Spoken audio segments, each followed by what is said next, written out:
రేపే మనకు ఎంతో శక్తివంతమైన రథసప్తమి. ఈ రథసప్తమి తిథి రోజున మర్చిపోకుండా ఈ 2 వస్తువులని మీ ఇంటికి తెచ్చుకోండి. అలా తెచ్చుకుంటే మీ ఇంట్లోకి కోట్లు దూసుకొస్తాయి.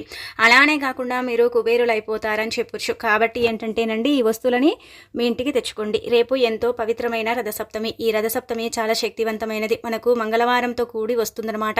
రథసప్తమి అంటే సూర్యుడు అంటే జయంతిగా పరిగణిస్తారు. అంటే సూర్యుడు జన్మించిన రోజుగా పరిగణిస్తూ ఉంటారు. మనకు ప్రతి నెలలో సప్తమి వస్తుంది, కానీ మాఘమాసంలో వచ్చే సప్తమి తిథిని రథసప్తమిగా మనం ఏంటంటేనండి ఆచరిస్తూ ఉంటాము. రథసప్తమి తిథి రోజున కొన్ని నియమాలను ఆచరించుకుంటూ చక్కగా సూర్యభగవాను ఈ విధంగా అంటే మనం పూజించడం వల్ల, ఈ వస్తువులను ఇంటికి తెచ్చుకోవటం వల్ల, కొన్ని నిష్ట నియమాలను మనం పాటించడం వల్ల మనకు మంచి జరుగుతుంది. చాలా అద్భుతమైన ఫలితాలతో మన జీవితం మారిపోతుందన్నమాట. అందుకే మీరు ఏంటంటే కనుకనండి, ముఖ్యంగా ఇంట్లో స్త్రీలు సూర్యోదయానికి ముందే నిద్ర లేవాలి. అలా లేచిన తర్వాత ఇంటిని వాకిలిని శుభ్రం చేసుకోవాలి.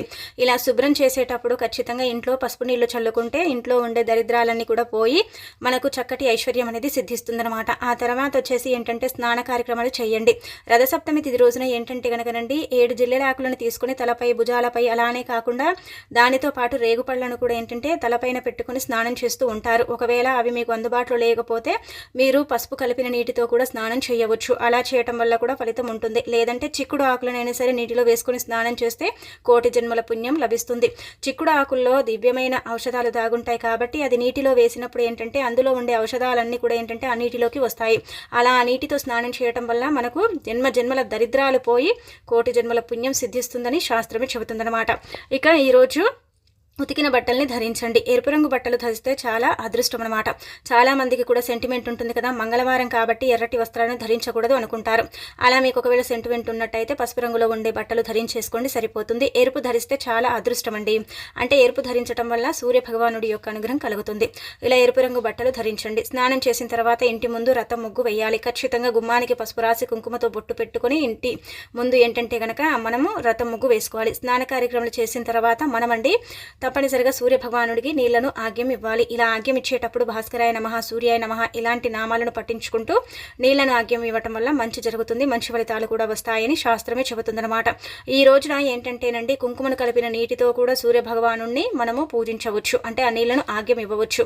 లేదంటే మనం నార్మల్గా ఏంటంటే ఒక ఎర్రటి పుష్పాన్ని వేసేసి చక్కగా ఆ నీటిని సూర్య భగవానుడికి సమర్పించిన కోటి రెట్ల పుణ్యం మనకు కలుగుతుంది. మిరప గింజల్ని వేసి నీటిని ఆగ్యం ఇచ్చినా కానీ సూర్య భగవానుడి యొక్క అనుగ్రహం కలిగి సూర్యుడు మన జాతకంలో బలహీనంగా ఉంటే బలపడే అవకాశం ఉంటుందన్నమాట. కాబట్టి ఈ విధంగా ఆచరించండి. ఇక ఆ తర్వాత మనం ఏంటంటే కనుక ఈ వస్తువులను ఇంటికి తెచ్చుకోవాలి. ముఖ్యంగా ఈ రోజు మనం గ్యాస్ స్టవ్ని నీట్గా చేసుకుని దానికి చక్కగా అంటే పసుపు రాసి కుంకుమతో బొట్టు పెట్టుకోవాలి. ఆ తర్వాత పాలు పొంగించుకోవాలి. పాలు పొంగించి పరమాన్నం చేసి దీపధూప నైవేద్యాలతో చక్కగా పూజ కార్యక్రమాలు చేసుకోవాలి. ఈ రోజున అద్భుతమైన తిథి కదండి, మర్చిపోకుండా మీరు ఏంటంటే కనుక ఈ రోజు ముందుగా తెచ్చుకోవాల్సిన వస్తువుల్లో ఈ వస్తువుని ఇంటికి తెచ్చుకోవాలి. ఇలా తెచ్చుకుంటే మీరు పట్టిందల్లా బంగారం అవుతుంది. అద్భుతమైన ఫలితాలతో మీ జీవితం మారిపోతుంది. లక్ష్మీదేవి అనుగ్రహంతో పాటు సూర్య భగవానుడి యొక్క అనుగ్రహం కూడా కలుగుతుందని శాస్త్రమే చెబుతుందన్నమాట. అందుకే మీరు ఏంటంటే ముందుగా అండి పసుపుని తెచ్చుకోండి. పసుపుని తెచ్చుకొని స్నానం చేసే నీటిలో కలుపుకోవచ్చు. కాళ్ళకు పసుపుని ఏంటంటే కనుకనండి చక్కగా పోసుకోవచ్చు. అలానే ఇంట్లో పసుపు కలిపిన నీటిని చల్లుకోవచ్చు. పసుపుని తెచ్చుకొని పసుపు డబ్బాలో పోసుకొని అందులో యాలక్కాయని వేసి పెట్టుకోవచ్చు. ఇలా ఈ విధంగా ఏంటంటే కనుక పసుపుని మనం వాడుకోవచ్చు. పరిహారంగా వాడుకోవచ్చు, వంటల్లో వాడుకోవచ్చు. అలానే కాకుండా ఏంటంటే కనుక మనం భగవంతుడికి కూడా అంకితం చేయవచ్చు అనమాట. అందుకే మీరు పసుపుని ఖచ్చితంగా ఇంటికి తెచ్చుకోండి. నార్మల్గా చిన్న ప్యాకెట్లు దొరుకుతూ ఉంటాయి కదా, అందులో ఒక 10 రూపాయలు పెట్టి పసుపు ప్యాకెట్ తెచ్చుకుంటే మంచిదండి. చాలా చాలా మంచి రిజల్ట్ అయితే మీరు చూసే అవకాశం ఉంటుంది. కాబట్టి ఎవరి వీలుని బట్టి వారు ఇలా పసుపుని తెచ్చుకోండి. పసుపు మా ఇంట్లో ఉందండి అనుకుంటే కనుక దాన్ని స్కిప్ చేసుకోండి. కానీ పసుపు మాత్రం ఇంటికి తెచ్చుకుంటే శుభప్రదం అండి. ఈరోజు సూర్యభగవానుడితో పాటు లక్ష్మీదేవిని కూడా పూజిస్తూ ఉంటారు, ఆరాధిస్తూ ఉంటారు. లక్ష్మీదేవి భూమిపైన సంచరిస్తూ ఉంటుంది కాబట్టి ఆ తల్లికి ఇష్టమైన వస్తువులు తెచ్చుకోవటం వల్ల లక్ష్మీదేవి ఇంట్లో తిష్ట వేస్తుందని మనకు పరిహార శాస్త్రం చెబుతుందన్నమాట. సూర్యనారాయణ స్వామి అనుగ్రహంతో పాటు అటు లక్ష్మీదేవి అనుగ్రహం కూడా కలుగుతుంది.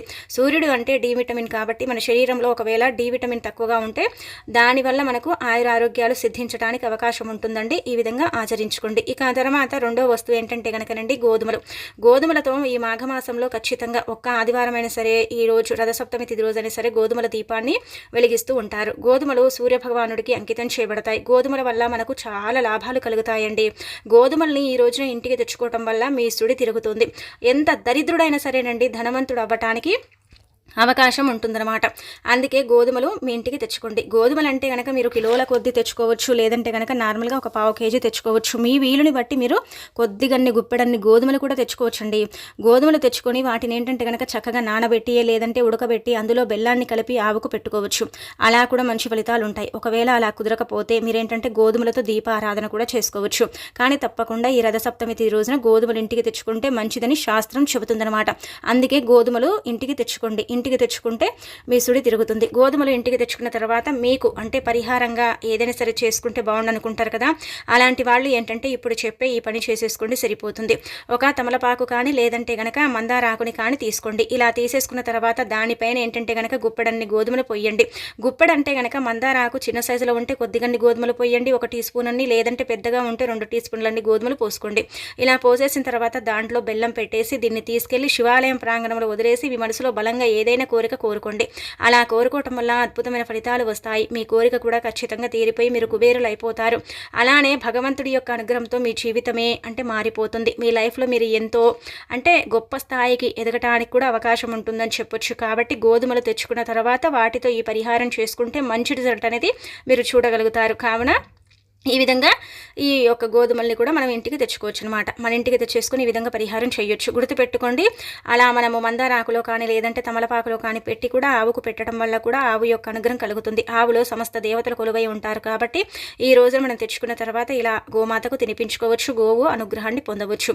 గోవులో ఉండే 33 కోట్ల మంది దేవతల యొక్క ఆశీర్వాదంతో మన సుడి తిరిగిపోయి మనకంతా కూడా మంచి జరుగుతుంది. చాలా అద్భుతమైన ఫలితాలతో మన జీవితమే మారిపోతుంది. మనం పట్టిందల్లా బంగారం లాగా మారుతుంది. అలానే కాకుండా ఆరోగ్యాలతో మనం తులతూగుతూ ఉంటామని చెప్పొచ్చు. కాబట్టి ఈ విధంగా ఆచరించుకోండి. ఇక అనంతరం వచ్చేసి ఇంకొక వస్తువు అండి. ఈ వస్తువుని కూడా మనం ఈరోజు తప్పనిసరిగా తెచ్చుకోవాలి. ఈ వస్తువుని ఖచ్చితంగా తెచ్చుకోవాలన్నమాట. అదేనండి బెల్లం అండి. బెల్లం మనం ఎప్పుడు చెబుతూ ఉంటాం కదా, చాలా చాలా శుద్ధి అయిన పదార్థం అండి బెల్లము. బెల్లం ఇంటికి తెచ్చుకుంటే అదృష్టం, ఐశ్వర్యం, బంగారం కొన్నంత విలువ బెల్లం అనమాట. అందుకే ఏంటంటే కనుక చాలా మంది కూడా బెల్లాన్ని అంటే తిదివార నక్షత్రాలు ఉన్నప్పుడు ఏంటంటే ఇంటికి తెచ్చుకుంటూ ఉంటారు. అలా తెచ్చుకోవడం వల్ల మంచి జరుగుతుందని ఒక భావన. కాబట్టి మీరు బెల్లం ఇంటికి తెచ్చుకోండి.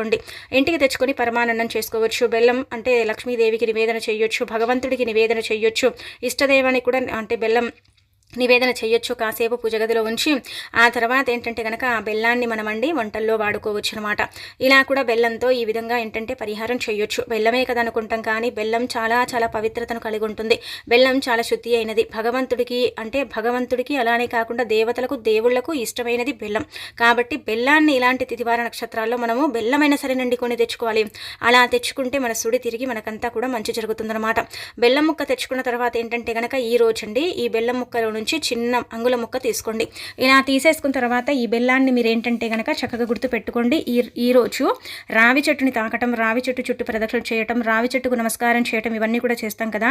అక్కడికి వెళ్ళిన తర్వాత కొద్దిగంత బెల్లాన్ని తీసేసుకుని ఆ రావి చెట్టు మొదట్లో ఏంటంటే కనుక బెల్లం చేతితో మెదిపేసి మొత్తం చల్లేయండి. అలా చల్లటం వల్ల అక్కడ ఉండే మూగజీవాలతో పాటు కొన్ని అంటే క్రిమి కీటకాలు కూడా వాటిని స్వీకరిస్తాయి. అలా స్వీకరించినప్పుడు వాటి యొక్క అనుగ్రహం కలిగి మీ సుడి తిరిగి మీకంతా కూడా మంచి జరగటానికి అవకాశం ఉంటుంది. కాబట్టి బెల్లాన్ని ఈరోజు ఇంటికి తెచ్చేసుకొని ఈ విధంగా ఆచరించుకోండి. ఆచరించేసి మీరు ఫలితం పొందండి. బెల్లం గోధుమలు కలిపి ఆవుకు పెట్టొచ్చు. బెల్లం గోధుమలు కలిపి పరిహారం కిందికి మనము చక్కగా వాడుకోవచ్చు. అలానే కాకుండా బెల్లంతో పరమాన్నం కూడా చేసేసి భగవంతుడికి నివేదన చేయొచ్చు అనమాట. ఇలా రకరకాలుగా ఏంటంటే కనుకనండి పరిహారం చేసుకోవచ్చు, చేసేసి ఫలితం పొందవచ్చు అని చెప్పుకోదగ్గ విషయం అనమాట. ఇక ఆ తర్వాత వచ్చేసి ఈ రోజున మీరేంటంటే గుర్తుపెట్టుకొని ఇప్పుడు చెప్పే విధంగా మీరు ఇక్కడ ఒక విషయాన్ని గుర్తుపెట్టుకోండి. 2 వస్తువులని తెచ్చుకోండి. మీరేంటంటే 2 వస్తువులు తెచ్చుకుంటే చాలా మంచిదండి. 2 వస్తువులను తెచ్చుకోవటం వల్ల 7 ఏళ్ల ఐశ్వర్యం మీ సొంతం అవుతుంది. కోట్లు దూసుకొస్తాయి. పట్టిందల్లా బంగారం అవుతుంది. అద్భుతమైన ఫలితాలతో మీ జీవితమే మారిపోయి మీకంతా కూడా మంచి జరుగుతుందని చెప్పొచ్చు. అందుకే 2 వస్తువులు ఏవైనా సరే మీకు నచ్చిన 2 వస్తువులు తెచ్చుకోండి. ఈ రోజు మనం చెప్పుకున్న ఈ 3 వస్తువులు బెల్లము, గోధుమలు, పసుపు మంగళకరమైనవి, శుభకరమైనవి, శుభాలను సూచిస్తాయి, అశుభాలను దూరం చేస్తాయి. అద్భుతమైన రిజల్ట్ని తెచ్చిపెట్టి మీ జీవితాన్ని మార్చి మీకంతా కూడా అదృష్టాన్ని అంటే సూచిస్తాయని చెప్పొచ్చు. కాబట్టి ఎవరికైతే అనారోగ్య సమస్యలు ఉన్నాయి, ఇబ్బందులు ఉన్నాయి, బాధలు ఉన్నాయి, చాలా సతమతం అవుతున్నాం, మేము చాలా వరకు కూడా సఫర్ అవుతున్నామని బాధపడతారు కదా, అలాంటి వాళ్ళు మాత్రం ఇలా ఈ వస్తువులను ఇంటికి తెచ్చుకుంటే మంచి జరుగుతుందండి. చాలా అద్భుతమైన రిజల్ట్ని అయితే మీరు చూడగలుగుతారు. కాబట్టి ఈ వస్తువులను మీ ఇంటికి తెచ్చేసుకోండి. ఇంకా మీ సుడిని తిప్పుకోండి. ఇక అనంతరం వచ్చేసి ఇంకొకటి ఏంటంటే కనుక ఈ రోజు ఈ ఆకుని తినండి. ఈ ఆకుని కనుక మీరు తింటే మీ యొక్క జీవితం మారిపోతుంది, మీ ఆయుష్ పెరుగుతుంది, అష్టైశ్వర్యాలు సిద్ధిస్తాయి, భోగ భాగ్యాలతో మీ ఇల్లు తులతూగుతూ ఉంటుంది. అలానే కాకుండా అనారోగ్య సమస్యలన్నీ కూడా పోయి మీకు మంచి మేలు చేకూరుతుందని చెప్పొచ్చు. అందుకే మీరు ఏం చేయండి కనుక ఈరోజు ఈ ఆకుని తినండి. ఈ ఆకుని తినటం వల్ల మన శరీరం ఉక్కులాగా మారిపోతుంది. మన దోషాలతో పాటు దరిద్రాలు కూడా పోతాయని పురాణాలు చెబుతున్నాయి. కాబట్టి ఈ ఆకుని ఖచ్చితంగా తినండి. ఈ ఆకు అనేది ఏంటంటే కనుకనండి, ఈ సీజనల్ పరంగా కూడా ఈ ఆకుకు అత్యంత శక్తి ఉంటుంది. కాబట్టి ఈ ఆకుని తినటం వల్ల మనకు మంచి మేలు జరుగుతుందని శాస్త్రం చెబుతుందన్నమాట. అందుకే ఈ ఆకుకు అంటే మన యొక్క సాంప్రదాయ ప్రకారం కావచ్చు, శాస్త్రాల ప్రకారం కావచ్చు, చాలా ప్రాధాన్యత ఇవ్వబడుతుందన్నమాట. మానవుడి యొక్క జీవితాన్ని మార్చి జాతకంలో ఉండే దోషాలన్నీ కూడా తొలగించి సూర్య భగవానుడి యొక్క అనుగ్రహం కలిగించడానికి ఈ ఆకు ఉపయోగపడుతుందని పురాణాలు చెబుతున్నాయి. కాబట్టి ఈ ఆకుని తినండి. ఈ ఆకు ఏంటంటే కనుకనండి రేగి ఆకు. రేగి పళ్ళను మనం ఏంటంటే కనుక ఈరోజు అంటే ఇలా స్నానం చేసేటప్పుడు తలపైన భుజాలపైన పెట్టుకుని స్నానం చేస్తూ ఉంటాం. రేగి పళ్ళతో ఏంటంటే కనుక కొన్ని విధి విధానాలను ఆచరిస్తూ ఉంటాం. కాబట్టి రేగి ఆకులు చాలా చిన్నగా ఉంటాయండి. చాలా చిన్నగా ఉంటాయి. రేగి ఆకులు మనకు దొరుకుతూ ఉంటాయి. చిన్న రేగి ఆకులని మనం తీసుకోవాలి. పెద్ద రేగి పళ్ళ ఆకులను తినకూడదు. చిన్న రేగి ఆకులు ఉంటాయి కదా, వాటిని ఏంటంటే కనుక ఈరోజు మీ ఇంటికి తెచ్చుకోండి. ఇలా తెచ్చేసుకున్న తర్వాత మీరేంటంటే ఇప్పుడు చెప్పే విధంగా చేసేసుకోండి, సరిపోతుంది. ఇలా రేగి ఆకులను తినటం వల్ల మీ జీవితం మారిపోయి మీకంతా కూడా మంచి జరిగి మీ శరీరం ఉక్కులాగా మారిపోవడంతో పాటు మీ దేహం అంతా కూడా శుద్ధి అయిపోతుంది. అలానే కాకుండా మీ జాతకంలో ఉండే కొన్ని రకాల సమస్యలతో పాటు కొన్ని దోషాలు కూడా పోవటానికి అవకాశం ఉంటుంది. కాబట్టి రేగి ఆకులు ఉంటాయి కదండి, అలా రేగి ఆకులను తీసేసుకుని ఇంటికి తెచ్చేసుకోండి. అంటే ఇంట్లో అందరూ తింటామంటే కనుక మీరు ఎక్కువ మొత్తంలో రేగి ఆకులను స్వీకరించి తెచ్చుకోండి. లేదు మేము అందరం తినము, కొందరమే తింటామనుకుంటే కనుక మీ ఇష్టాన్ని తగ్గట్టండి. మీ ఇష్టాన్ని బట్టి మీ ఇష్టాన్ని బట్టి మీరేంటంటే కొన్ని రేగు ఆకులను తెచ్చుకోండి. ఇలా తెచ్చేసుకున్న తర్వాత వాటిని క్లీన్ చేయండి. క్లీన్ చేసిన తర్వాత వాటిని ఒక ప్లేట్లో పెట్టేసి భగవంతుడి పటం ముందు అంటే మన పూజ గదిలో సూర్యనారాయణ స్వామి పటం ఉంటే అక్కడ పెట్టుకోవచ్చు. లేకపోతే మన లక్ష్మీదేవి పటం ముందు కూడా పెట్టవచ్చు. అలా పెట్టిన తర్వాత మన పూజ కార్యక్రమాలన్నీ కూడా పూర్తయిపోయిన తర్వాత మనం ఏంటంటే కనుకనండి చక్కగా అందులో పంచదారతో కానీ బెల్లంతో కానీ కలిపి లేదంటే నెయ్యి మనము అంటే ఇలా తేనె ఉంటుంది కదా, దానితోనైనా సరే కలిపేసి ఆ రేగి ఆకులు తింటే చాలా మంచిదండి. జాతక సమస్యల వల్ల జాతక దోషాల వల్ల చాలామంది సఫర్ అయిపోతూ ఉంటారు. ఏం చెయ్యాలో అర్థం కాదు. చాలా జాతక సమస్యలు వస్తూ ఉంటాయి కదా, అనారోగ్య సమస్యలు, జాతక సమస్యలు తీవ్రంగా ఇబ్బంది పెడుతూ ఉంటాయి. అలా ఇబ్బంది పడకుండా మనకు ఈ యొక్క పరిహారం అనేది చక్కగా సిద్ధిస్తుంది. కాబట్టి ఈ విధంగా ఆచరించండి. ఆచరించేసి ఫలితం పొందండి. మీ జీవితంలో ఉండే కష్టాలను తొలగించుకోండి. ఇక అనంతరం ఏంటంటే కనుక ఈరోజు ఇలా రేగి ఆకులు తిన్న వాళ్ళకైతే అద్భుతమైన ఫలితాలు వస్తాయి. దైవానుగ్రహంతో పాటు వారి జీవితం మారిపోయి వారు ఎల్లప్పుడూ కూడా సుఖ సంతోషాలను కలిగించుకుంటారని చెప్పొచ్చు. ఇక ఈరోజు ఖచ్చితంగా అండి గుమ్మానికి రావి ఆకులను కట్టుకోండి. రావి చెట్టుని ముట్టుకోవడం వల్ల, రావి చెట్టుని తాకటం వల్ల, ప్రదక్షిణ చేయడం వల్ల ఎంత పుణ్యం అయితే వస్తుందో రావి ఆకులను తెచ్చేసి ఇంటికి కట్టడం వల్ల కూడా అంతే మంచి జరుగుతుంది.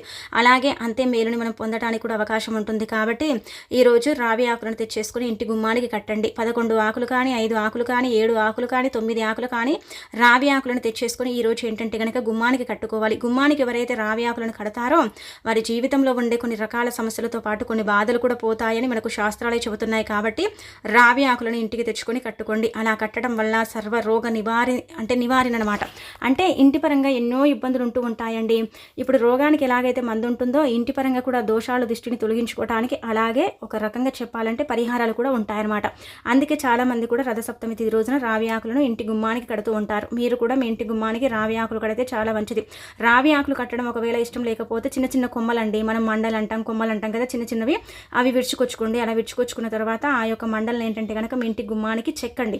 అంటే వేపాకు మండలను ఎలాగైతే మనం చెక్కుతామో వేపాకు అంటే కొమ్మల్ని, అలానే రావి ఆకులను తెచ్చేసి ఈ యొక్క రథసప్తమి తిథి రోజే మళ్ళీ మీరు పెద్దగా అంటే పెట్టుకోవాల్సిన అవసరం లేదు. అటొకటి పెట్టేసుకోండి, వదిలేయండి. ఇంకా రథసప్తమి తెల్లారి తర్వాత తీసి పడేయండి.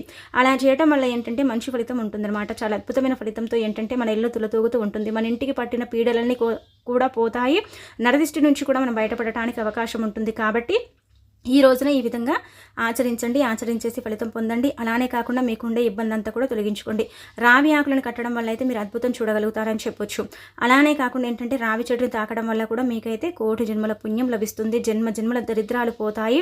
మీ జీవితంలో ఉండే కొన్ని రకాల సమస్యలతో పాటు మీకంతా కూడా మంచి జరిగే అవకాశం కూడా ఉంటుంది. కాబట్టి ఈ చిన్న చిన్న నియమాలను ఆచరించుకుంటూ చక్కగా ఫలితం పొందండి. మీ సుడిని తిప్పుకోండి. మీకుండే అంత ఇబ్బంది అంతా కూడా పోగొట్టుకోండి. అలాగే మనకేంటంటే కనుక మాఘమాసం ప్రారంభమైంది కదండి. మాఘమాసంలో మనకేంటంటే రథసప్తమితో పాటు వసంత పంచమి అలానే వచ్చేసి మహాశివరాత్రి కూడా ఈ నెలలోనే ఉందన్నమాట. అందుకే ఈ యొక్క మాఘమాసంలో మీరు మర్చిపోకుండా ఏంటంటే కనుక ఈ రంగులో ఉండే గాజులు ధరించండి. భర్త ఆయుష్ పెరుగుతుంది, భర్తకు ధనం వస్తుంది, లక్ష్మీదేవి అనుగ్రహం కలుగుతుంది, అష్ట ఐశ్వర్యాలతో మన జీవితమే మారిపోతుంది. అలానే కాకుండా ఈ రంగులో ఉండే గాజులు ధరించడం వల్ల ఏంటంటే లక్ష్మీదేవి అనుగ్రహంతో పాటు సూర్య భగవానుడి యొక్క అనుగ్రహం కూడా కలుగుతుందని చెప్పొచ్చు. ఈ రంగు గాజులు ధరించడం వల్ల సూర్యనారాయణ స్వామి అనుగ్రహంతో మీ జీవితం మారిపోతుంది. కాబట్టి ఏంటంటే ఈ రంగులో ఉండే గాజులు ధరించండి. ఇలా ధరించడం వల్ల అష్టైశ్వర్యాలతో పాటు భర్తకు విపరీతమైన సంపద పెరుగుతుందని పురాణాలు చెబుతున్నాయి. శాస్త్రాల ప్రకారం ఏంటంటేనండి ఈ రంగులో ఉండే గాజులు ధరించడం వల్ల ఒక రకంగా చెప్పాలంటే శుభప్రదం అన్నమాట. మాఘమాసంలో ఎవరైతే ఈ రంగు గాజులు ధరిస్తారో వారికంతా కూడా మంచి జరుగుతుందని చెప్పడం జరుగుతుంది. కాబట్టి ఈ రంగులో ఉండే గాజులు ధరించండి. అదేనండి ఎరుపు రంగులో ఉండే గాజులు ధరిస్తే చాలా చాలా అద్భుతం అండి. చాలా అద్భుతమైన ఫలితాలు వస్తాయి. సూర్య భగవానుడి యొక్క అనుగ్రహము ఆశీస్సులు అన్నీ కూడా కలగటానికి అవకాశాలు ఉంటాయి. కాబట్టి ఈ రంగులో ఉండే గాజులు తప్పనిసరిగా ధరించాలని మనకు శాస్త్రాలే చెబుతున్నాయి. కాబట్టి ఏంటంటే ఇలా ఎర్రటి అంటే గాజులను ధరించండి. అలానే ఏంటంటే కనుక ప్లెయిన్ గాజుల కంటే కూడా పూలు ఉంటాయి కదండి, అలాంటి గాజులు ధరిస్తే చాలా మంచిదన్నమాట. ఆ రకంగా మనం గాజులు ధరించడం వల్ల మనకు అంటే చాలా వరకు కూడా అనారోగ్య సమస్యలు ఉంటూ ఉంటాయి, చిన్న చిన్న ఆరోగ్య సమస్యలు వస్తూ ఉంటాయి కదా. అలా రాకుండా మీకు ఏంటంటే కనుక ఈ గాజులు అడ్డుపడతాయని ఒక రకంగా చెప్పొచ్చు. గాజులు ధరించడం వల్ల స్త్రీలకు ఏంటంటే కనుకనండి మంచి ఫలితాలు ఉంటాయి. మంచి ఫలితాలతో పాటు ముఖ్యంగా లక్ష్మీదేవి అనుగ్రహం కలుగుతుంది. ఆ తల్లి యొక్క అనుగ్రహంతో మనకంతా కూడా మంచి జరిగే అవకాశం ఉంటుంది. మన సుడి తిరుగుతుంది. మనకు లక్ష్మీదేవి అనుగ్రహంతో సంపాదన విపరీతంగా పెరుగుతుంది. లక్ష్మీదేవి అనుగ్రహంతో భర్త ఆయుష్తో పాటు భర్తకు అపార ధనయోగం కూడా కలుగుతుందని పురాణాలు చెబుతున్నాయి. కాబట్టి మాఘమాసంలో ఖచ్చితంగా ప్రతి స్త్రీ కూడా ఏంటంటే కనుక ఇలా ఎర్రటి గాజులను ధరిస్తూ ఉంటారు. ఒకవేళ ఎరుపు అంటే ఇష్టం లేకపోతే మనం ఏంటంటేనండి ఇలా సూర్యుడి కలరు అంటే ఇలా లైట్ ఎల్లో కలర్ గాజులను కూడా మనం ధరించవచ్చు. అలా ధరించడం వల్ల కూడా మనకు మంచి ఫలితమే ఉంటుంది. కాబట్టి మీరేంటంటే కనుక ఈ రెండు రంగులో ఉండే గాజులు తప్పక ధరించండి. భర్త ఆయుష్తో పాటు మీ ఆయుష్ని కూడా పెంచుకోండి.